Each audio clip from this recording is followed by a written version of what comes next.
क्या कह रही थी तुम? तुम्हारा पति सरकारी नौकरी करता है, एसएचओ है, ऊपरी कमाई करता है और तभी तुम्हारा घर चलता है, इतने महंगे महंगे खर्चे उठा पाता है। तुम्हें पता है जिस औहदे का तुम फायदा उठा रही हो ना अपने पति का, उसके लिए उसने कितनी मेहनत की है।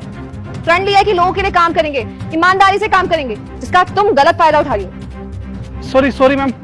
मैम प्लीज मुझे माफ कर दीजिए। अरे माफी मांगने का ढोंग मत करो मेरे सामने। इतनी देर से जब तुम्हें पता नहीं था कि मैं एक आईएएस ऑफिसर हूँ, तब तुम मुझसे बदतमीजी से बात कर रही थी, और जैसे ही तुम्हें पता चला कि मैं एक आईएएस ऑफिसर हूँ, तुम्हारे तो तेवर ही बदल गए, बात करने का तरीका ही बदल गया।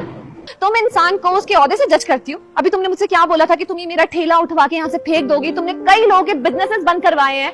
तुम्हें बहुत घमंड है अपने आप पे। तुम्हें ना मैं सबक सिखाऊंगी। ये जो तुम्हारे अंदर का घमंड है ना, जब तक वो नहीं टूटेगा ना, तब तक तुम्हारी अकल ठिकाने नहीं आएगी।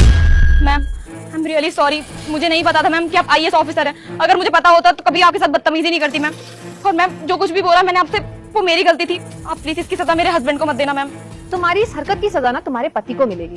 जिस वर्दी का तुम फायदा उठा रही थी ना और अपने पति के कंधे पे रख के बंदूक चला रही थी, कितने लोगों के बिजनेसेस तुमने बंद करवाए ना अपने पति के ओहदे के फायदा उठा के ना, तो तुम्हारे पति की नौकरी तो जाएगी जाएगी, तभी तुम्हारी अकल ठिकाने आएगी। और तुम क्या बोल रही हो कि तुम्हारी गलती की सजा सिर्फ तुम्हें मिले? नहीं, तुम्हारी गलती की सजा तुम्हारे पति को भी मिलेगी, और सजा मिलेगी तुम्हारे इस दोस्त को भी, जो तुम्हारा साथ दे रहा था।